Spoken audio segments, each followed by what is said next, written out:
Every time I see Bernie Sanders holding a rally at a deep red state, really just irritates the fuck out of me, because we could have had Bernie Sanders as president not once but twice when he ran in 2016 and in 2020, and he has the votes. People love Bernie Sanders, and he is backed and admired by so many, especially the young generation. And the fact that we keep getting fucked over by not having him represent the United States when he represents... Sweet baby Jesus, we need to stop this. We really and truly do need to stop this. This constant, the DNC forced Hillary on us. He did not have the votes. Y'all keep on trying to blame the super delegates. But bottom line, Bernie Sanders did not have the human being vote when it came to Hillary in 2016. And that's what you all refuse to accept. And that's why y'all sat your asses down and helped to precipitate this bullcrap that we're now dealing with the second time around.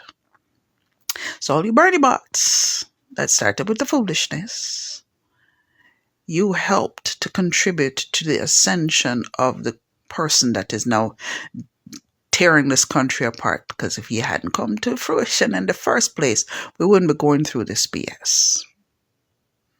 Own it.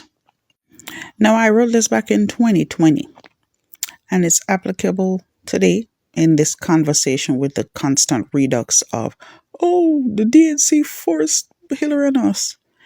Why didn't people like yourself ask Bernie why he didn't run as an independent? There was nothing stopping him from doing so, especially considering he had said he had a groundswell of support for his revolution. The answer as to why he did not do that, because when he loses, and in that it was applicable when he lost during the Democratic primary, he had a built-in scapegoat to point fingers at, and like all petulant children, grab their toys, climb out of the sandbox, sit in a corner and pout. He had had 4 years of planning in 2020, where he could have data mined his mailing list to get signatures to be on the ballot in every single state. If the Democrats are so bad, why is he using the party to further his own ambitions? Shouldn't he have gone out there, since he claims he's the outsider while being in the inside for over 30 plus years?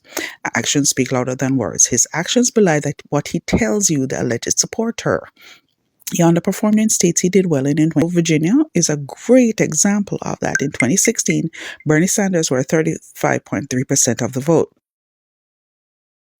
In 2020, he won 23.1%, even though the primary vote turnout nearly double size. What was his and his minions' reactions? They blamed Elizabeth Warren, but her 9.7% would not have brought him any closer to Biden's 53.3% in Virginia. It would not have even brought him close to his 2016 numbers. Elizabeth Warren had no delegates because she was under 15%, so she did not deny him delegates. The key thing, though, with the Let's Blame Warren strategy was to throw onto her the establishment scapegoat suit.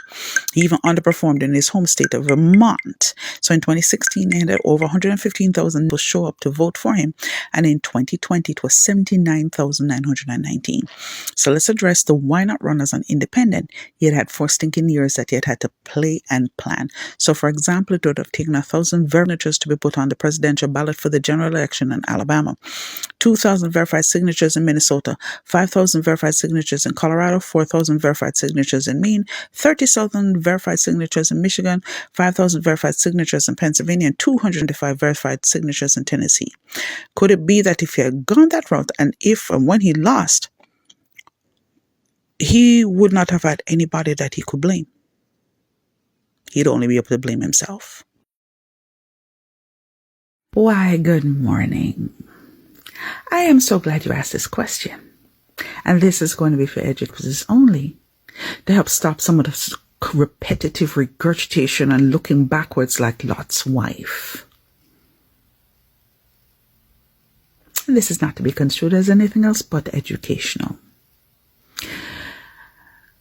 And the short-sightedness of so many of you, that when you become entrenched in your beliefs, even when they're incorrect, you've abysmally to acknowledge the flaws within your candidate and their operation. Let me explain. Hillary Rodham Clinton learned from her error in 2008 when they underestimated Barack Obama and his operation. because it's not about winning the county or the state. It came to the delegates. And your delegates are determined not just at caucuses and at county levels. They're determined by your precinct and the amount of people that you drive out into the precincts to vote.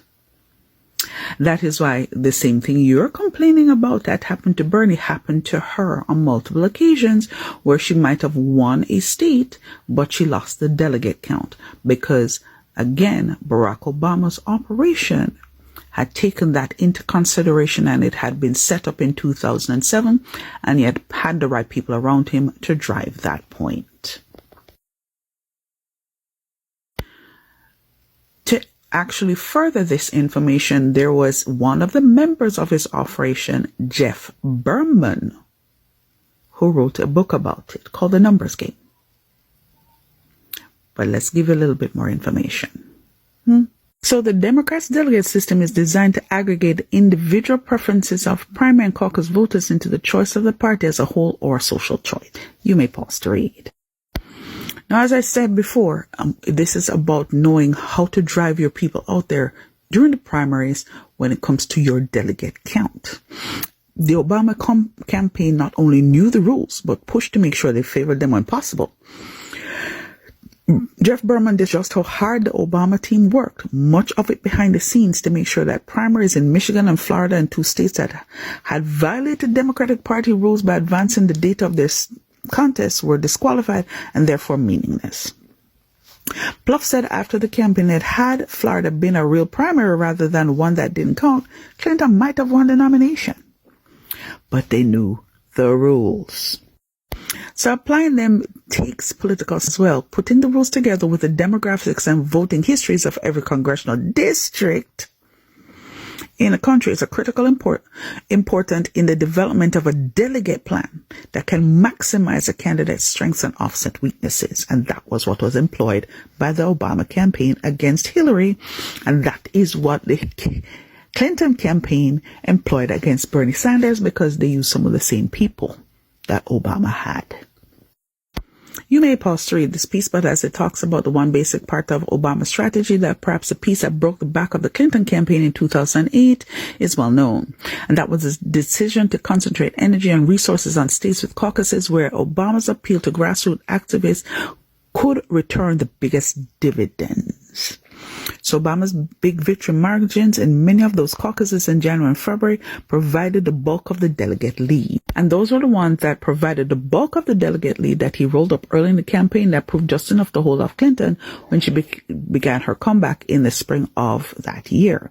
So one example, Obama netted 12 more delegates than Clinton in Idaho's caucus, though just 18 delegates were at stake, while Clinton netted 11 more than Obama in the New Jersey primary, where 107 delegates were at stake. So you can pause to read the rest of this. So bottom line, the same way he was able to do that in 2008 is what she learned and did it in 2016, because it came down to the precincts, by getting people into their precincts to vote. That would then help with the numbers in the district, your county, and your state. So while, yes, he might have won at the state level, based on the way the people were distributed in terms of their voting, if they had not been in specific concentrations, they did not get the delegates. So go on now. Have a wonderful day. How do delegates work? Hey, my name is Kim, and I'm the founder and executive director of We Are Voters, a nonpartisan nonprofit that's working to increase voter turnout through education. And let's talk about delegates. Delegates are the folks that are either chosen or elected to represent their state at their party's national nominating convention. Each party decides the number of delegates that each state will dole out. They also decide how states will math out exactly how many delegates will go to each of the candidates, depending on how well they do in their primary or caucus. Nationally, each candidate is racing to get a specific number of delegates.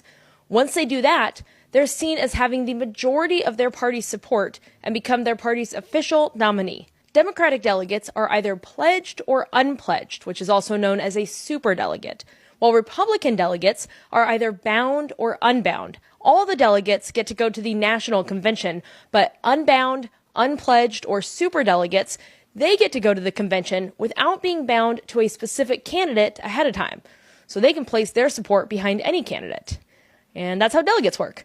As always, if you have any questions, send us a message or leave a comment.